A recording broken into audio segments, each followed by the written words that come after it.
Pemirsa yang budiman, Assalamualaikum warahmatullahi wabarakatuh. Waalaikumsalam warahmatullahi wabarakatuh.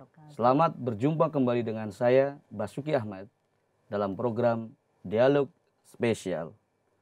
Seperti yang kita ketahui bersama, saat ini umat Islam sedang menghadapi tantangan besar, baik dari dalam maupun dari luar Islam itu sendiri. Sebagai contoh, di Indonesia, akhir-akhir ini Islam sering digunakan dalam agenda-agenda politik, sehingga membuat ajaran Islam banyak disalahpahami. Pada episode kali ini, dalam 25 menit ke depan, kita akan berbincang membahas topik ini bersama dua orang narasumber yang telah hadir di studio. Yang pertama adalah Bapak Dr. Beni Ridwan M.Hum. Beliau adalah Dekan Fakultas Usuluddin, Adab dan Humaniora atau disingkat FUADA, Institut Agama Islam Negeri Salatiga, Jawa Tengah. Assalamualaikum. Waalaikumsalam warahmatullahi wabarakatuh. Dan narasumber yang kedua adalah Ibu dosen Ibu Rina Andriani Hidayat MA, dosen IAIN Salatiga, Jawa Tengah. Assalamualaikum. Waalaikumsalam warahmatullahi wabarakatuh. Baik pemirsa, kita langsung saja sapa tamu kita. Bagaimana kabar Bapak dan Ibu sore hari ini? Alhamdulillah sehat. Baik. Terima kasih sudah meluangkan waktu hadir langsung di studio kami. Baik, sebagai pertanyaan pembuka, sebagaimana tadi sudah saya sebutkan di awal, saya akan ke Bapak Dekan dahulu. Seperti yang telah disinggung di awal tadi, saat ini Islam sedang menghadapi tantangan besar, termasuk di Indonesia. Bagaimana pandangan dan pendapat Bapak tentang hal ini? Apakah memang benar ajaran Islam tengah mengalami degradasi di kalangan umat Islam itu sendiri? Islam mengajarkan banyak hal. Ada di antaranya termasuk bagaimana kedamaian disebarkan, ultimate concern atau tujuan cita-cita mulia dari kehidupan ini diraih. Nah, tetapi kemudian karena pelaku atau agamawan yang menafsirkan secara salah, akhirnya kemudian ajaran agama itu mengalami degradasi sampai pada titik yang kemudian mengantarkan umat itu menjadi bingung, bahkan menjurus kepada konflik di antara sesama.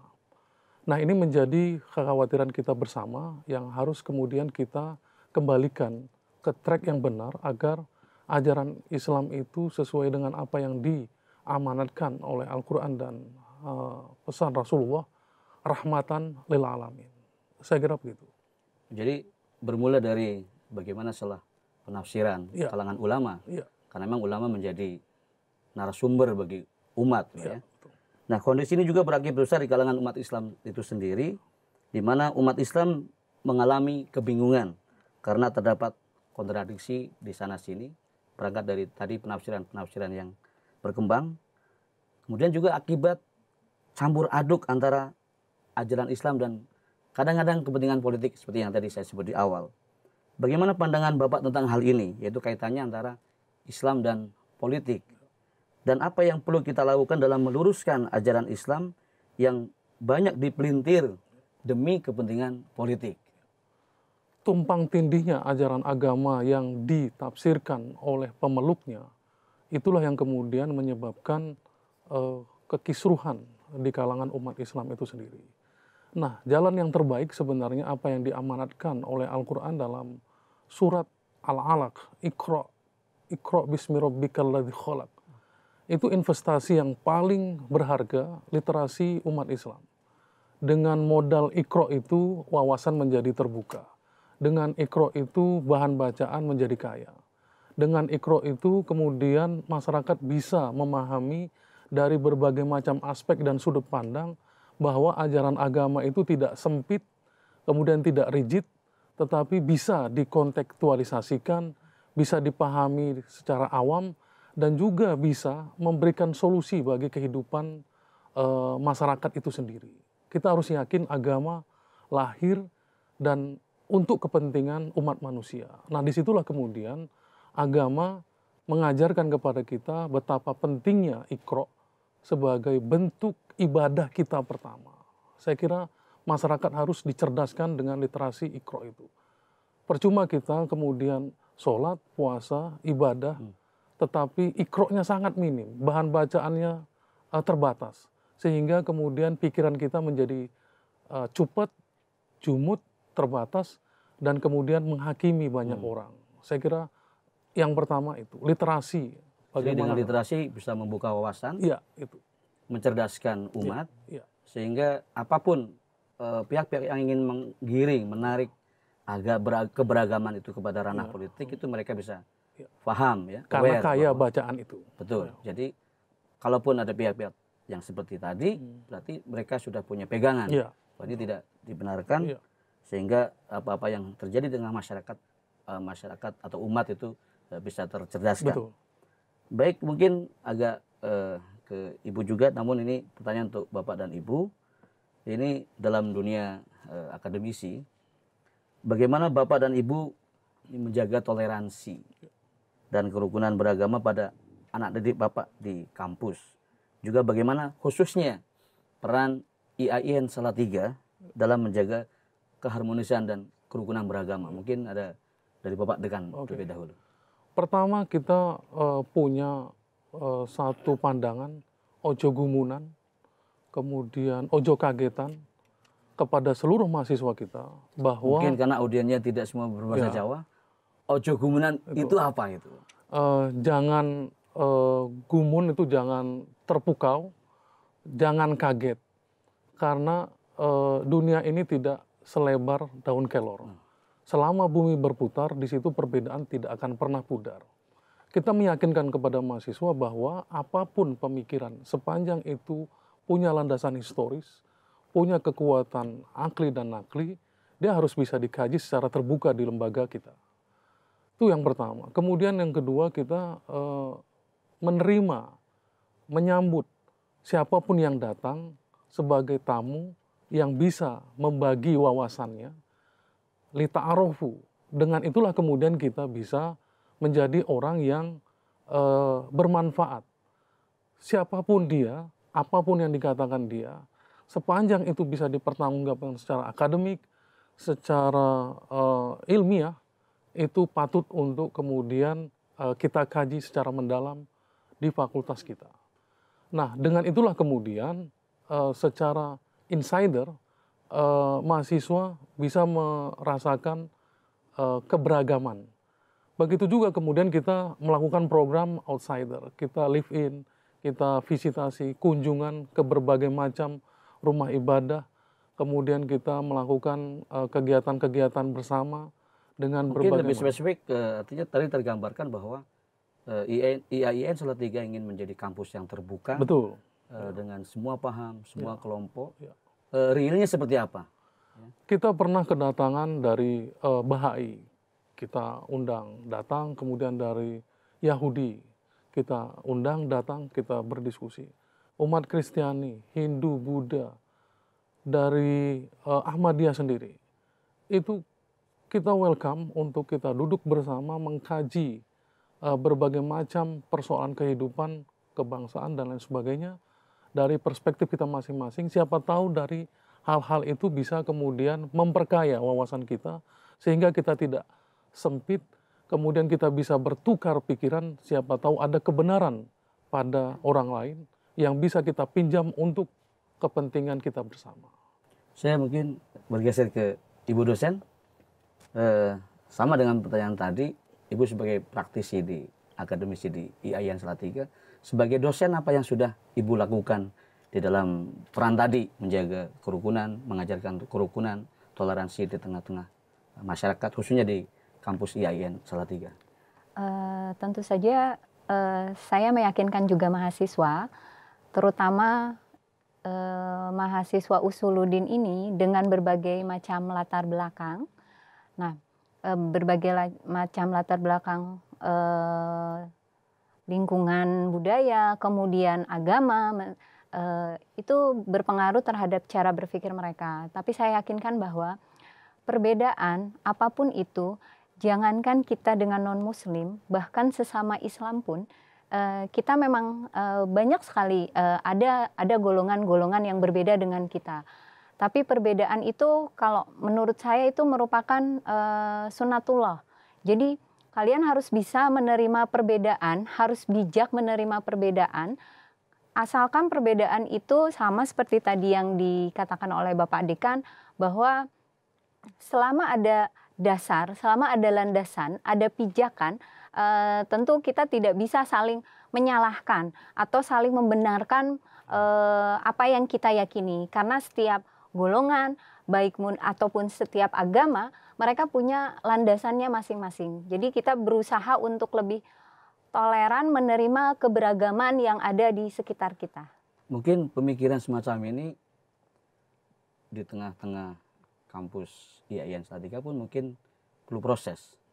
Apakah semudah itu welcome terhadap berbagai kelompok itu langsung begitu saja diterima atau ada perdebatan juga secara internal? Kan mungkin. Pertama kita harus menghilangkan curigaisme gitu ya. Itu yang pertama, karena itu memang tetap ada dan terpelihara. Nah, ketika kita mencoba untuk menghilangkan curigaisme itu, maka yang terjadi adalah keterbukaan, dialog. Nah, dialog ini pun kemudian tidak hanya sekedar basa-basi di permukaan, tetapi kita lanjutkan action. Nah, maka kemudian pasca dialog, kegiatan nyata itu menjadi pendukung pemahaman mahasiswa bahwa memang keberagamaan itu nyata di hadapan kita. Nah, jadi kemudian ada follow up ya, lanjutan betul. Dari bukti keterbukaan kampus ini kemudian juga pihak dari kampus IAIN juga keluar. Ya. Betul. Baik pemirsa, salah satu program yang digagas oleh pengurus Jemaat Ahmadiyah adalah program Live In, yaitu program yang dirancang khusus bagi kalangan non-Ahmadi untuk mengenal Ahmadiyah lebih dalam dari sumbernya langsung dengan menginap di perkampungan Ahmadiyah. Bisa ambil saja contoh di Manislor. Dan sekarang saya akan bertanya ke Ibu dosen. Ibu sendiri telah mendampingi mahasiswa dan mahasiswinya untuk live in di Manislor. Catatan kita sudah 2 kali ya, live in di Manislor. Bagaimana pandangan Ibu tentang ajaran Ahmadiyah sebelum Ibu mengenal Ahmadiyah dan setelah live in? Tolong dijawab nanti, karena kita akan break sejenak. Baik pemirsa, kita break sejenak dan kita akan kembali dalam dialog spesial. Buah Tahrik Jadid. Melalui gerakan ini, Jemaat Ahmadiyah sudah berdiri di 209 negara. Menerjemahkan Al-Quran dalam 74 bahasa di dunia. Telah membangun lebih dari 13.000 masjid di seluruh dunia, dan setiap tahun selalu bertambah sekitar 300 masjid baru. Membangun lebih dari 2.500 pusat pertabligan di seluruh dunia. Menyiarkan pertabligan melalui MTA 24 jam dalam berbagai bahasa. Membangun 20 stasiun radio di Afrika. Setiap harinya, lebih dari 1.500 orang baiat ke dalam jemaat. Di bawah skema Majelis Nusrat Jahan di Tahrik Jadid, lebih dari 714 sekolah, 36 rumah sakit, dan 5 klinik homeopati sedang dijalankan.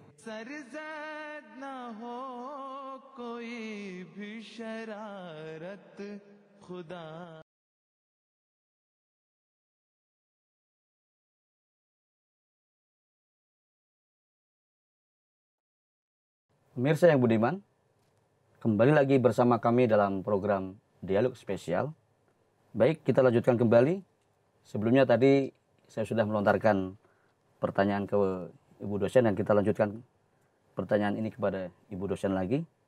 Bagaimana pandangan dan kesan Ibu terhadap komunitas Ahmadiyah sebelum dan sesudah mengikuti live in, baik sebagai pendamping Bu ya waktu itu ya, sebagai pendamping program live in. Baik, mungkin karena keterbatasan saya pada awalnya membaca literasi tentang Ahmadiyah, dan hanya bersumber kepada berita-berita yang seringkali muncul di media televisi, terutama terkait dengan pemberitaan adanya perusakan yang terjadi terhadap jamaat Ahmadiyah.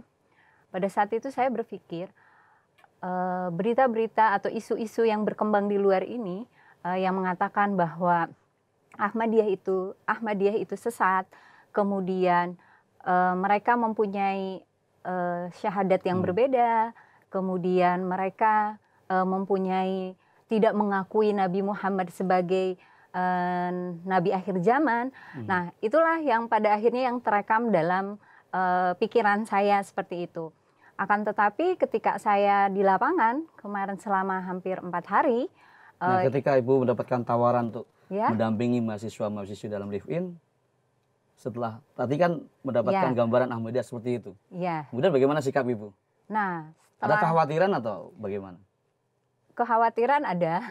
Saya pun nanti jangan-jangan saya terpengaruh. Terus gimana sih Ahmadiyah itu? Ada perasaan rasa takut gitu. Tapi karena merupakan tugas dari kampus, saya harus mendampingi.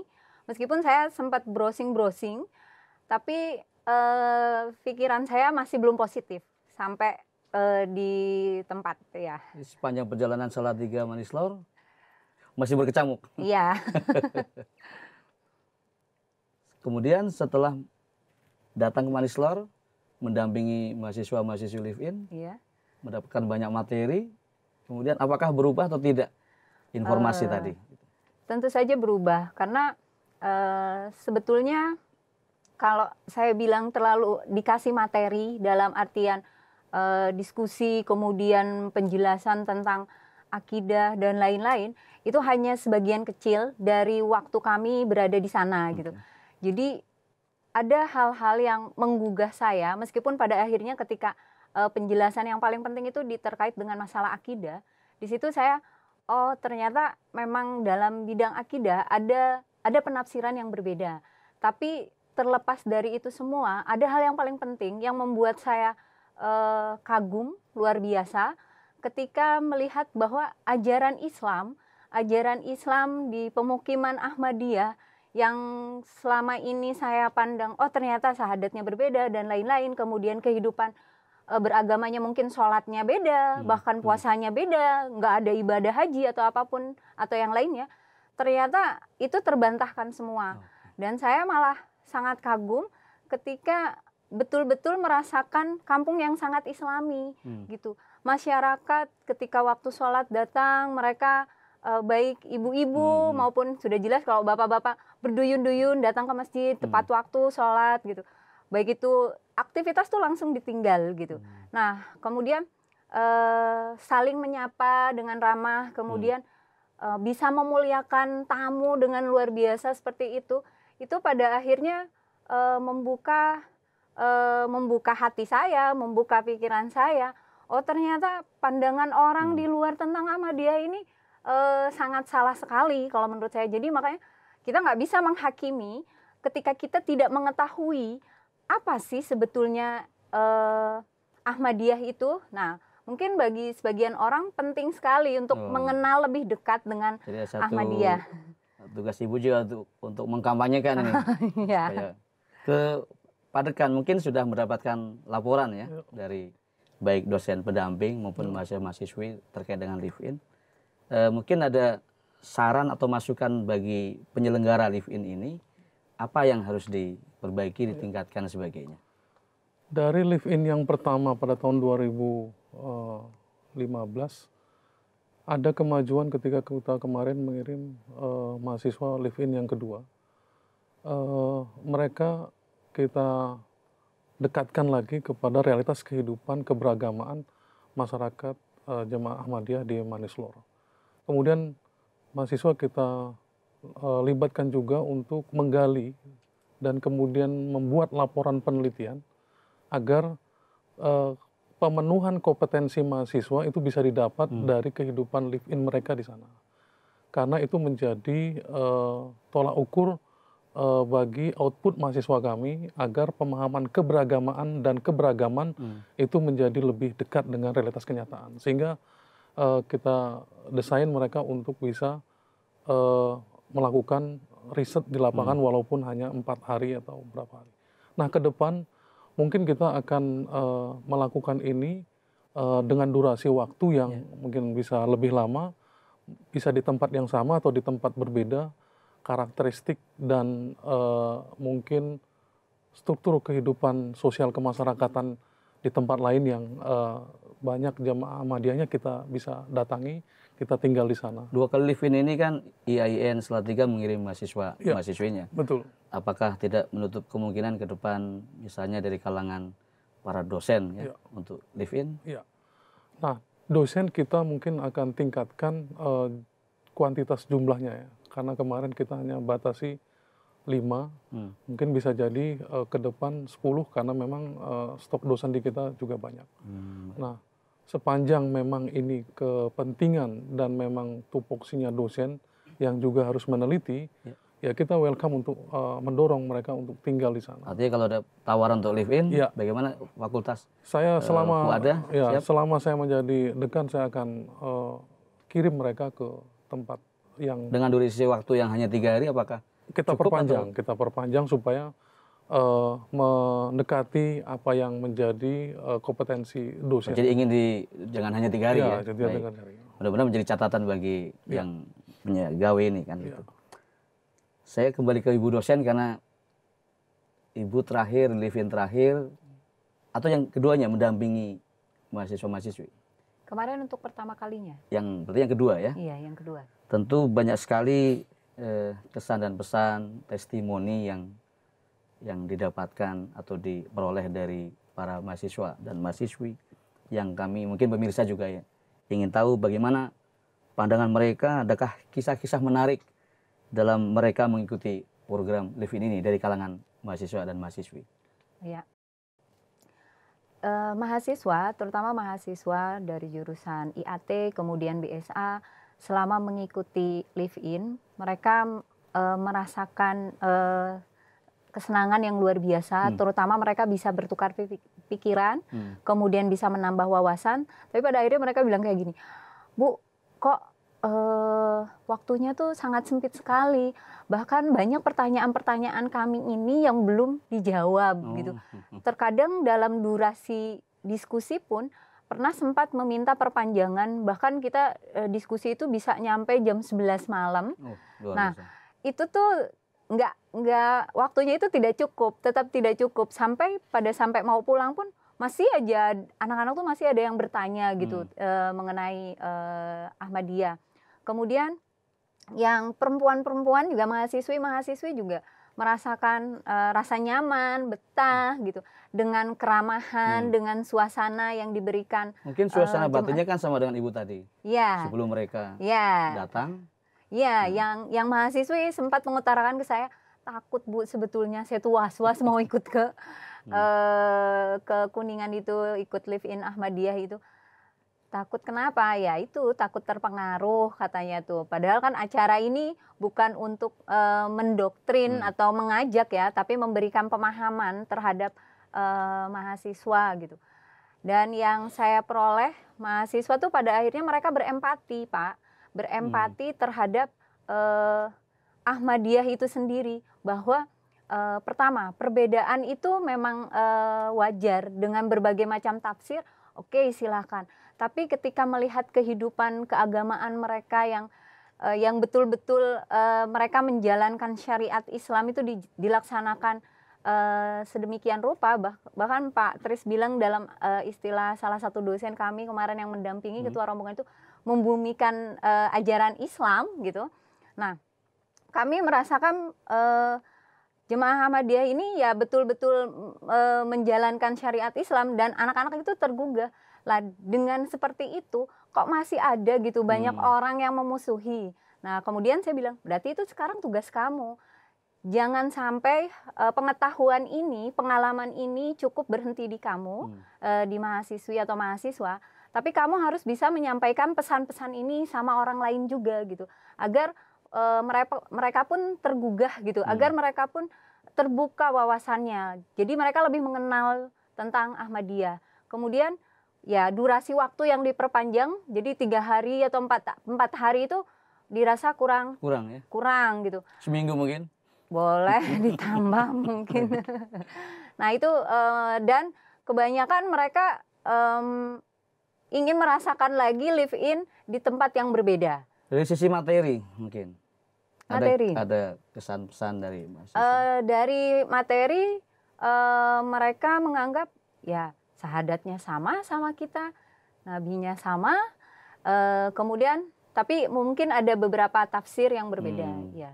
Mungkin ketika materi tentang penafsiran mungkin harus lebih panjang lagi mungkin ya. Nah itu ya karena saya yang di antara semua diskusi saya yang ikuti, kemudian yang mahasiswa ikuti, yang memang paling menarik itu di materi tentang akidah. Akidah. Iya. Ini menjadi catatan bagi penyelenggara tentunya ya. Iya.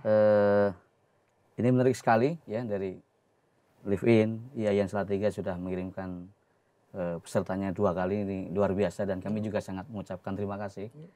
Karena kita juga punya misi bahwa kita ingin menyampaikan informasi tentang Ahmadiyah memang dari sumbernya, dan perlu suara-suara dari non-Ahmadiyah. Tentu kalau pihak Ahmadiyah sendiri yang mengklarifikasi kan tentu sangat subjektif ya. Tentu kalau dari pihak di luar Ahmadiyah objektif, apalagi setelah penelitian dengan Live ini. Jadi menarik sekali program ini, mudah-mudahan IAIN Salatiga tetap konsisten dalam mengirimkan wakil-wakilnya di peserta Live In nanti. Dan saya kira menarik sekali, dan sebelum kita tutup, saya ingin minta satu statement dari baik Pak Dekan maupun Bu Desen mengenai Ahmadiyah itu sendiri.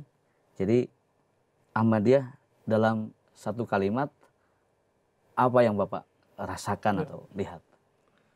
Tidak pun menjadi jalan besar, tetapi Ahmadiyah bisa menjadi jalan setapak yang mengantarkan umat beragama itu menuju mata air kedamaian, mata air kebahagiaan, dan mata air kesahajaan. Saya kira itu. Baik. Dari Ibu Dosen sendiri? Ahmadiyah bisa melakukan dakwah dengan perbuatan. Cukup itu. Baik, terima kasih Ya, kepada sama-sama. Bapak Dekan dan Ibu Dosen yang telah hadir berbincang-bincang bersama kami di MTA Studio Indonesia dalam program Dialog Spesial. Semoga dapat memperluas pandangan kita terhadap ajaran Islam yang indah, dan semoga dapat mempererat tali silaturahmi di antara kita. Baik, saya sebagai host dari program Dialog Spesial ini undur diri bersama seluruh kerabat kerja yang bertugas. Demikian yang dapat saya sampaikan. Assalamualaikum warahmatullahi wabarakatuh. Waalaikumsalam warahmatullahi wabarakatuh.